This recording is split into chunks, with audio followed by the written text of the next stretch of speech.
नमस्कार दोस्तों, स्वागत है आप सभी का स्वास्थ्य क्लासेस में। दोस्तों, बाल विकास एवं शिक्षा शास्त्र में आज हम लोग शैशवावस्था, बाल्यावस्था और किशोरावस्था की विशेषताओं के बारे में पढ़ेंगे। शैशवावस्था, बाल्यावस्था और किशोरावस्था, इनमें क्या क्या विशेषताएं होती हैं और जो भी इसमें इम्पॉर्टेंट फैक्ट है, सभी फैक्ट को आज हम लोग क्लियर करेंगे। ठीक है दोस्तों, तो शुरू करते हैं शैशवावस्था की विशेषताएँ से। देखिए, सबसे पहला जो टॉपिक रहेगा वो क्या है कि शारीरिक विकास में तीव्रता। तो शारीरिक विकास में तीव्रता से पहले हम लोग ये देख लेते हैं कि यह कौन सी अवस्था है, शैशवावस्था है। शैशवावस्था का जीवन काल क्या मनोवैज्ञानिकों ने निर्धारित किया था, 0 से लेके 6 ईयर्स, मतलब कि जन्म से लेके 6 वर्ष तक इनका आयुकाल निर्धारित किया गया है। ठीक है, अब इस आयुकाल में क्या है विशेषता, इसको हम लोग पढ़ेंगे। पहला क्या है, शारीरिक विकास में तीव्रता, रैपिडिटी इन फिजिकल डेवलपमेंट। देखो क्या होता है कि प्रथम 3 वर्ष जब बालक पैदा होता है, यानी 0 से 3 वर्ष तक क्या होता है, शारीरिक विकास अति तीव्र गति से होता है। शारीरिक विकास बहुत तीव्र गति से होता है, लेकिन 3 वर्ष के बाद विकास की गति थोड़ी कम हो जाती है। ठीक है, तो ये विशेषता हो गई शारीरिक विकास की। ठीक है, शैशवावस्था में। फिर मानसिक क्रियाओं में तीव्रता, ध्यान, स्मृति, कल्पना, संवेदना, प्रत्यक्षीकरण आदि के विकास में पर्याप्त तीव्रता होती है। सीखने में तीव्रता होती है बच्चों के। ये कहा गया है कि जो बच्चे होते हैं वो फास्ट लर्नर्स होते हैं। ठीक है, ये किसी भी चीज़ को बहुत जल्दी से ऑब्जर्व कर लेते हैं, सीख लेते हैं। तो बालक प्रथम 6 वर्षों में, गेसल महोदय ने क्या कहा है, बहुत इंपॉर्टेंट लाइन है, ये कथन है। गेसल महोदय ने कहा कि बालक प्रथम 6 वर्षों में बाद के 12 वर्षों से दूना सीख लेता है। ठीक है, इसको आपको याद करना है। ये स्टेटमेंट गेसल महोदय ने क्या कहा था कि बालक प्रथम 6 वर्षों के बाद 12 वर्षों से दूना सीख लेते हैं। अगली जो विशेषता है शैशवावस्था में, वो क्या है बच्चों की, जिज्ञासा प्रवृत्ति। आप सब देखे होंगे कि जो छोटे बच्चे होते हैं वो हमेशा क्वेश्चन मार्क वाले क्वेश्चन करते रहते हैं, कि हमेशा क्वेश्चन करते हैं ये क्या है, क्यों है, कैसे है, क्योंकि उनके अंदर एक प्रश्न उठता है और वह अगर आप उसके उत्तर को बता देते हैं तो वो संतुष्ट हो जाते हैं, तो उनका वहाँ प्रश्न खत्म हो जाता है।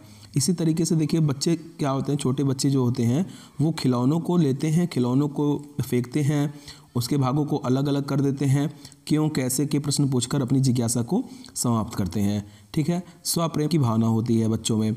मैंने बताया था पिछले वीडियो में कि नर्सिसिज्म कहते हैं, जो बच्चे होते हैं उनके अंदर स्वप्रेम की भावना होती है।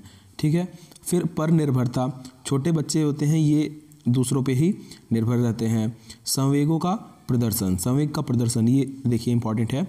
जन्म के समय उत्तेजना को छोड़कर अन्य कोई संवेग नहीं होते हैं बच्चों के अंदर, लेकिन जब बच्चा 2 साल का हो जाता है तब उसमें भय, क्रोध, प्रेम, पीड़ा, यह मुख्य 4 संवेग विकसित हो जाते हैं। तो मुख्य 4 संवेग कौन से विकसित हो जाते हैं, यह प्रश्न पूछता है सीटेट टेट में। भय, क्रोध, प्रेम, पीड़ा, ये मुख्य 4 संवेग हैं। ठीक है दोस्तों, इसको याद रखिएगा, भय, क्रोध, प्रेम और पीड़ा। ठीक है, फिर काम प्रवृत्ति होती है इनकी, काम प्रवृत्ति प्रबल होती है शैशवावस्था में। नैतिक भावना का अभाव होता है। ठीक है, नैतिक भावना का बच्चों में अभाव होता है। ठीक है, जैसे उन्हें अच्छे और बुरी चीज़ों का पता नहीं होता है। ठीक है, जिसमें उनको आनंद आता है वही कार्य वो करते रहते हैं। अनुकरण करके सीखना, ठीक है, लर्निंग बाय इमिटेशन, मतलब जैसा आप करोगे वैसा बच्चे आपको देख के हूबहू करते हैं। या कहा भी गया है कि what children get they give to society, जैसा बच्चे पाएंगे वैसा ही समाज को देंगे। ठीक है दोस्तों, यहाँ तक क्लियर हो गया। अब बाल्यावस्था की विशेषताएं हम लोग पढ़ेंगे। बाल्यावस्था का जीवन काल मनोवैज्ञानिकों ने क्या निर्धारित किया है दोस्तों, 6 से लेके 12 वर्ष तक। ठीक है, 6 से लेके 12 वर्ष तक। ठीक है, अब इसमें देखिए जो पहली विशेषता इसकी क्या है, शारीरिक और मानसिक स्थिरता। ठीक है, शारीरिक और मानसिक स्थिरता आ जाती है बच्चों में जैसे वो 6 साल क्रॉस करते हैं। ठीक है, रॉस ने बाल्यावस्था को मिथ्या परिपक्वता का काल बताया है। वेरी इंपॉर्टेंट है, इसको आप अच्छी तरीके से नोट कर लीजिए। रॉस महोदय ने क्या किया है, बाल्यावस्था को मिथ्या परिपक्वता का काल बताया है। ठीक है, मिथ्या परिपक्वता का काल किसने बताया, रॉस महोदय ने। इसको आपको याद रखना है दोस्तों। ठीक है, और फिर बताते हुए लिखा इन्होंने कि शारीरिक और मानसिक स्थिरता बाल्यावस्था की सबसे महत्वपूर्ण विशेषता है। ठीक है, आगे देखिए, मानसिक योग्यताओं में वृद्धि हो जाती है जब बाल्यावस्था में बच्चा हो जाता है। जिज्ञासा की प्रबलता होती है, इसमें भी जिज्ञासा प्रबल होता है। आत्मनिर्भरता, इसमें बच्चों के अंदर आत्मनिर्भरता आ जाती है। ठीक है, जिससे क्या होता है कि वह स्नान खुद करने लगते हैं, खुद कपड़े पहनते हैं, स्कूल के लिए तैयार होने लगते हैं इत्यादि कार्य वह स्वयं ही आरंभ कर देते हैं। ठीक है, बाल्यावस्था में क्वेश्चन ऐसे पूछेगा कि आत्मनिर्भरता का जो विशेषता है यह कब उत्पन्न हो जाता है, आत्मनिर्भरता बच्चों के अंदर कब आ जाती है। तो आपके ऑप्शन रहेंगे शैशवावस्था, बाल्यावस्था, ठीक है, किशोरावस्था या प्रौढ़ावस्था। तो आपको शुरू कर देना है, उसमें सही आंसर क्या लगा देना है आपको, आत्मनिर्भरता शुरू होता है बाल्यावस्था में। ठीक है, क्योंकि वो स्नान खुद करने लगते हैं, स्कूल जाने के लिए तैयार होने लगते हैं।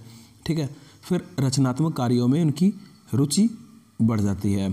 ठीक है, वास्तविक जगत के साथ संबंध, अगली जो विशेषता है वास्तविक जगत के साथ संबंध।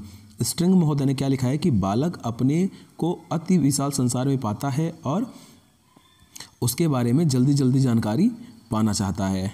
ठीक है, अगली विशेषता है सामाजिक और नैतिक गुणों का विकास। बालक के अंदर सामाजिक और नैतिक गुणों का विकास होने लगता है, वह अच्छा और बुरा समझने लगता है। ठीक है, दूसरों की रिस्पेक्ट करने लगता है। ठीक, संग्रह प्रवृत्ति, उसके अंदर मतलब कि हर एक चीज़ों को वो इकट्ठा करता है, जो भी यूनिक चीज़ें होती हैं, जैसे टिकट हो गया, डाक टिकट हो गया, पुराने कॉइन्स हो गए। ठीक है, फिर बहिर्मुखी व्यक्तित्व का विकास हो जाता है। शैशवावस्था में जो बच्चा होता है जब वह अंतर्मुखी व्यक्तित्व का होता है। ठीक है, वह एकांत प्रिय और केवल अपनों में ही केवल रुचि लेता है। जब शैशवावस्था में होता है तब एकांत प्रिय होता है केवल और अपने लोगों में ही वह रुचि रखता है बच्चा। लेकिन जब वह बाल्यावस्था में आता है तब वह बहिर्मुखी व्यक्तित्व का हो जाता है, क्योंकि बाह्य जगत में उसकी रुचि उत्पन्न हो जाती है। वह अन्य व्यक्तियों और वस्तुओं के साथ अधिक से अधिक परिचय या जानकारी प्राप्त करना चाहता है। ठीक है दोस्तों, तो बहिर्मुखी व्यक्तित्व का उसमें विकास हो जाता है।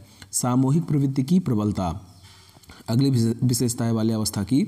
इस अवस्था में बालक बालिकाओं में सामूहिक प्रवृत्ति प्रबल होती है। अपना अधिक से अधिक समय दूसरे बालकों के साथ व्यतीत करता है जो बालक होता है। ठीक है, बालक प्रायः किसी न किसी समूह का सदस्य बन जाता है इसमें। तो बालक किसी न किसी समूह का सदस्य बन जाता है, ये आपको ये लाइन याद रखनी है। सामूहिक प्रवृत्ति की प्रबलता होती है बाल्यावस्था में। ठीक है दोस्तों, अगला है रुचियों में परिवर्तन। कोल व ब्रूस महोदय ने क्या बताया कि 6 से 12 वर्ष की अवधि एक अपूर्व विशेषता है, मानसिक रुचियों में स्पष्ट परिवर्तन। ठीक है, अगला है सामूहिक खेलों में रुचि। सामूहिक खेलों में बच्चे रुचि लेने लगते हैं बाल्यावस्था में। स्ट्रिंग महोदय ने बताया कि शायद ही ऐसा कोई खेल हो जिसे 10 वर्ष के बालक न खेलते हों। इंपॉर्टेंट लाइन है दोस्तों, इसको याद रखना, शायद ऐसा ही कोई खेल हो जिसे 10 वर्ष के बालक न खेलते हों। ठीक है, अब आती है किशोरावस्था की विशेषताएं। इसमें पहली विशेषता है शारीरिक और मानसिक विकास। किशोरावस्था को शारीरिक विकास का सर्वश्रेष्ठ काल माना जाता है। ठीक है, अगली विशेषता है घनिष्ठ मित्रता। इनमें क्या होता है कि बच्चों में जब ये किशोरावस्था में आते हैं तब इनका एक या दो लोगों से घनिष्ठ मित्रता हो जाती है। ठीक है, वो सभी बातें उनसे शेयर करते हैं। ठीक है, व्यवहार में भिन्नता हो जाती है। फिर है स्वतंत्रता व विद्रोह की भावना, अगली विशेषता किशोरावस्था की। इसमें क्या होता है कि जो किशोर होते हैं वह शारीरिक और मानसिक स्वतंत्रता की जो उनकी भावना होती है वह प्रबल होती है।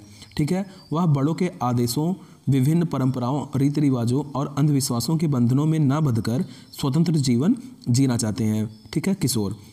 और फिर क्या होता है कि उन पे किसी भी प्रकार का अगर प्रतिबंध लगाया जाता है तो उसमें क्या करते हैं, विद्रोह करते हैं। अगर कोई प्रतिबंध लगाया जाता है तो उसमें वह विद्रोह करते हैं और फिर उनमें विद्रोह की ज्वाला फूट जाती है। ठीक है, वह मतलब कि किसी भी बात को मानने के लिए तैयार नहीं होते हैं, वह हमेशा स्वतंत्र रहना चाहते हैं। ठीक है, कौल सैनिक महोदय ने भी इसमें कहा है कि किशोर प्रौढ़ों को अपने मार्ग में बाधा समझता है। ठीक है, जो किशोर होता है प्रौढ़ों यानी कि जो 18 वर्ष के ऊपर होते हैं को अपने मार्ग में बाधा समझता है, जो उसे अपनी स्वतंत्रता का लक्ष्य प्राप्त करने से रोकते हैं। ठीक है दोस्तों, समूह को महत्व। इसमें क्या होता है, फिर जो बच्चा होता है वह समूह को महत्व देने लगता है। मतलब कि वह जिस भी समूह का सदस्य होता है उसको वह अपने परिवार और विद्यालय से अधिक महत्व देता है, अधिक महत्वपूर्ण समझता है। यदि उसके जो माँ बाप हैं, मतलब माता पिता हैं, और समूह के दृष्टिकोणों में वह अंतर समझने लगता है उन लोगों से, तो वह क्या करता है कि समूह के ही दृष्टिकोणों को श्रेष्ठता यानी कि सबसे ज़्यादा महत्व समूह को ही देता है वह। ठीक है, और समूह के अनुसार ही अपनी व्यवहार, रुचि और इच्छाओं में क्या करता है, परिवर्तन करता है। ईश्वर व धर्म में विश्वास रखता है कि मतलब कि जो ईश्वर और धर्म में उसका अलग अलग विश्वास हो जाता है। किशोरावस्था के आरंभ में क्या होता है कि बालकों को धर्म और ईश्वर में आस्था कम होती है। ठीक है, जैसे किशोरावस्था के आरंभ में बच्चों में ईश्वर और धर्म के प्रति कम आस्था होती है, लेकिन इनके संबंध में उनमें इतनी शंकाएं उत्पन्न होती हैं कि वह उसका समाधान नहीं कर पाते हैं।